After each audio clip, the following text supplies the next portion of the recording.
শুরু করছি পরম করুণাময় অসীম দয়ালু আল্লাহর নামে।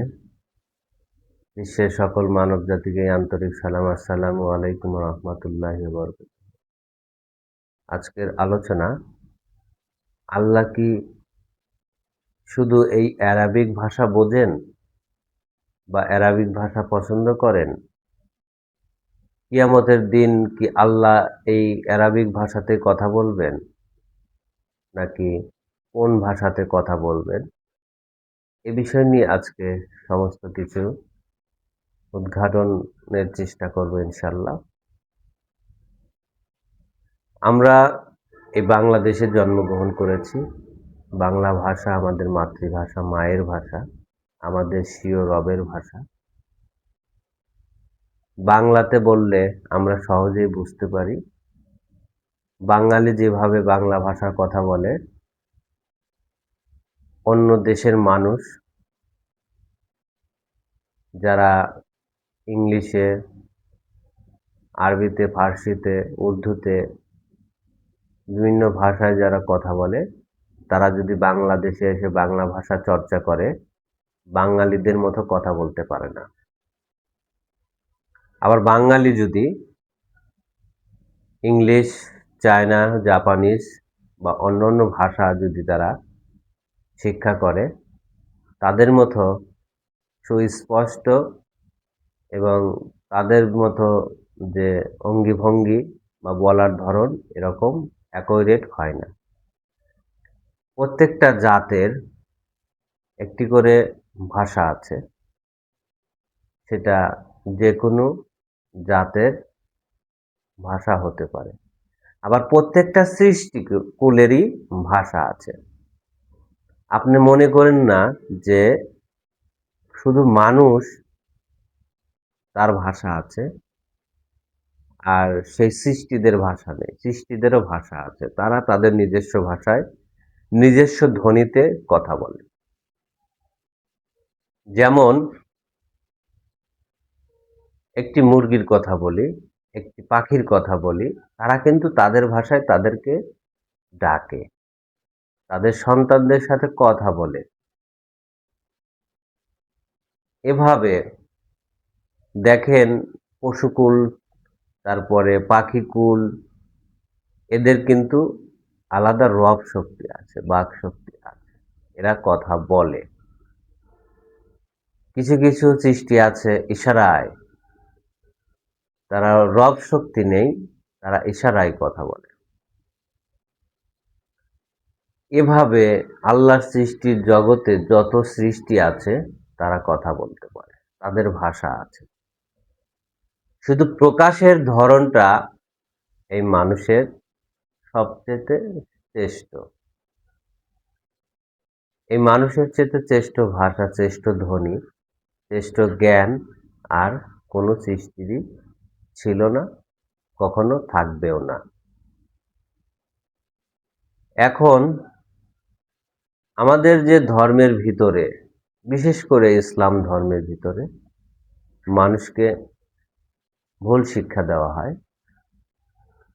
এমনভাবে মানুষকে এই অ্যারাবিকের ভিতরে ডুবিয়ে দেওয়া হয়েছে।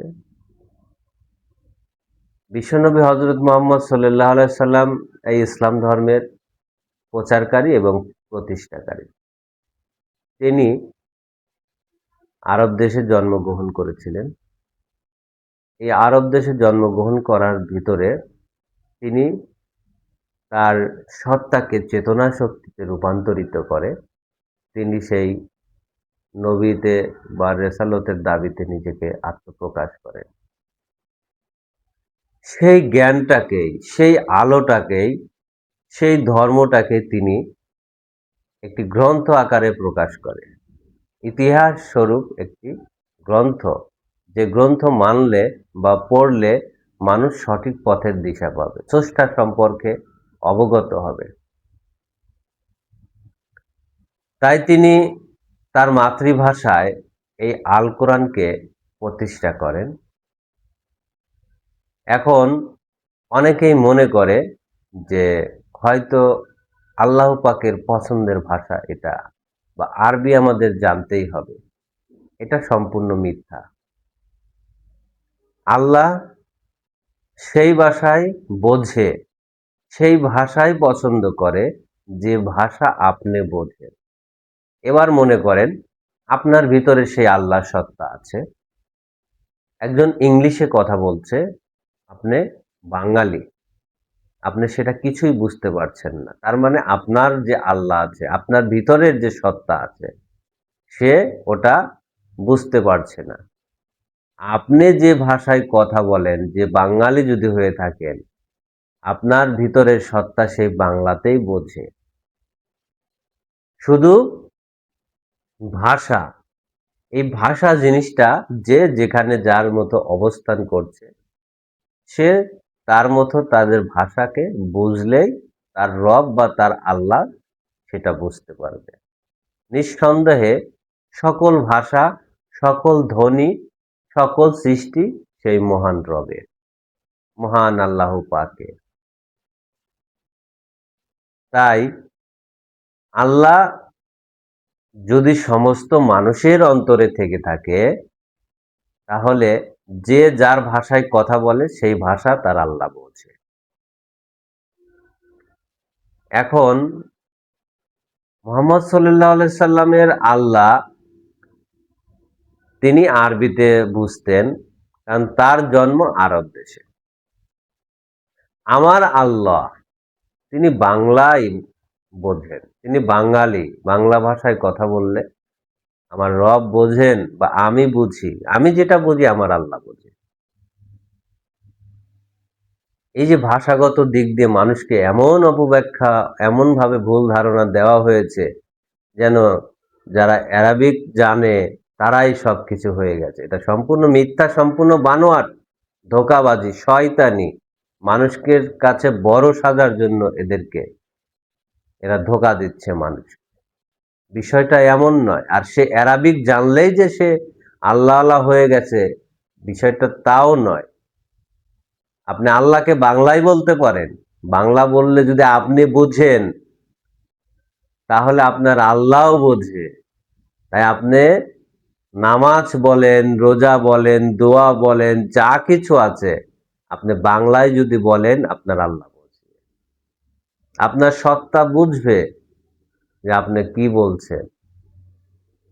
আর আপনি যেটা বোঝেন না, সেটা ইংলিশ হোক, উর্দু হোক, হিন্দি হোক, অ্যারাবিক হোক, সেটা আপনার আল্লাহও বোঝে না। এবার হয়তো আপনারা বুঝতে পেরেছেন যে আল্লাহর বিষয়টা হলো প্রত্যেকটা মানুষের ভিতরে যে সত্তা আছে সেই সত্তা, এবং এই যে ধ্বনি, বাক শক্তি বা রব শক্তি, যে যে ভাষায় যেটাকে বুঝতে পারে সেটাই তার কাছে রব শক্তি, আল্লাহর শক্তি, বাক ধ্বনি বা ভাষা। পাখি পাখির ভাষায় কথা বলে, সে বুঝতে পারে তার ভাষা। পাখিরা পাখির ভাষা বুঝতে পারে, পাখির আল্লাহ ওই পাখির ধ্বনি বুঝতে পারে। আমার আল্লাহ, আমার ধ্বনি, আমার রব শক্তি, আমার বাক শক্তিকে বুঝতে পারে। আমি যেটা বুঝি আমার আল্লাহ বুঝে। তাই পৃথিবীর মানুষকে আমি আহ্বান করছি, ভাষাগত দিক দিয়ে কখনো আল্লাহকে পাওয়া যায় না। আল্লাহকে পেতে গেলে আপনার যে আল্লাহর যে কর্ম, সত্তার যে কর্ম, নিজেকে চেনা জেনা যে ধর্ম, চেতনা শক্তিতে রূপান্তরিত করার যে ধর্ম, সেই ধর্মকে আমাদের প্রতিষ্ঠা করতে হবে। আর সেই ধর্ম কিন্তু বিশ্বনবী হজরত মোহাম্মদ সাল্লাল্লাহু সাল্লাম 1450 বছর আগে প্রতিষ্ঠা করে গেছে, যার মূল দলিল হলো আল কোরআন। কিভাবে আল্লাহকে পাওয়া যাবে, সত্তাকে চেনা যাবে? সর্বপ্রথম তোমাকে এই আলিফ লাম মিমের কিতাব মেনে নিতে হবে, বেল গায়েবের উপরে ঈমান আনতে হবে। এটা যারা করবে তাদের জন্যই এই আল কোরআন সত্যের দিশা দিবে, পথ দেখাবে, কিভাবে তোমরা সেই আল্লাহকে, নিজের রবকে চিনতে জানতে পারবা, দেখিয়েছেন। এর জন্য আবার বাস্তবিক একজন গুরু লাগে। শুধু একটি কিতাব, সে নকশা বা পথ দেখিয়েছে, কিন্তু সেটার ভাষা, সেটার বাস্তবিক একজন গুরু না হলে, পথ প্রদর্শক না হলে সেটা বাস্তবায়ন করা যায় না। খুবই কষ্টদায়ক বিষয়টা।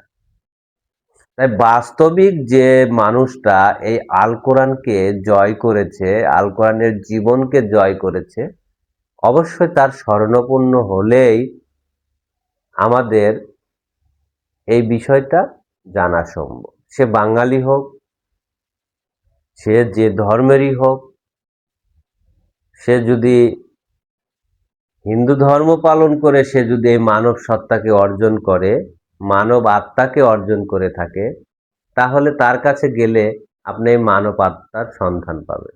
আর এই হিন্দু, মুসলিম, খ্রিস্টান এগুলো একটি নাম। যেমন আমি ইসলাম ধর্মের ভিতরে আছি, আমি আমার মানব সত্তাকে অর্জন করেছি। এখন একজন হিন্দু আসলে সে কি এই মানব সত্তার ধর্ম পাবে না?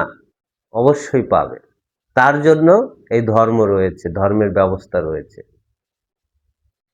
একজন হিন্দুর ভিতর থেকে এই মানব সত্তা অর্জন করলো, সে কিন্তু তখন বলবে না আমি হিন্দু বা মুসলিম বা আমি খ্রিস্টান, এগুলো বলবে না। এই সত্তাগুলো আল্লাহর সৃষ্টির সত্তা, আল্লাহর জীবনগত সত্তা। সে কিন্তু সেই জীবনের উপরে ডিগ্রি আনবে তখন, যে আমি আল্লাহর সৃষ্টির ভিতরে এই জীবনকে চেতনায় শক্তিতে রূপান্তরিত করেছি। আমি এই জীবনের মালিক। তোমরা যদি আমার কাছ থেকে ধর্ম মানো তাহলে এই জীবনে যেতে পারবা। সে কিন্তু সেই জীবনের দাবিতে আসবে। সে বলবে না আমি হিন্দু, আমি খ্রিস্টান, আমি বৌদ্ধ। যেমন লালন ফকির, সে কখনো কিন্তু কোনো কিছু বলেনি যে আমি হিন্দু, কি আমি খ্রিস্টান, কি আমি মুসলমান, এগুলো বলেনি। এগুলো আমরা বানিয়েছি, বিভক্ত করেছি। কিন্তু মূলের ঘরে, আল্লাহর স্রষ্টার সৃষ্টির জগতের ঘরে এগুলো কোনো ভাগাভাগি নেই। সব মানুষই একই মানুষ, একই জলে সৃষ্টি, একই ঘরে, একই জায়গা থেকে আসা যাওয়া। তাই তারা কখনোই বলবে না আমি মুসলমান, আমি হিন্দু, আমি খ্রিস্টান, এগুলো তারা বলবে না। জাস্ট তারা বলবে আমি এই সত্তায় সত্যবান, আমি মানব গুরু, আমি মানবাত্মায় আত্মবান, আমি আদম সত্তায় আত্মবান, এটা তারা বলবে। তাহলে এই যে সত্তার বিষয়গুলো, এই যে রব শক্তি, এই যে ভাষাগত দিক দিয়ে আমাদেরকে বন্দী করেছে, আমাদেরকে অন্ধ করে রেখেছে, এখান থেকে আমাদের বেরিয়ে আসতে হবে। আমাদের বুঝতে হবে কিভাবে আমরা এই সত্তাকে, এই ভাষাকে নিজের করে নিতে পারি, কিভাবে নিজেকে সেই চেতনায় শক্তিতে রূপান্তরিত করতে পারি। তাহলে আমরা এই ভাষাগত তথ্য বুঝতে পারবো। ভাষাগত তথ্য বোঝার জন্য আমাদেরকে সর্বপ্রথম আমাদেরকে একটি জীবনের মালিক হতে হবে।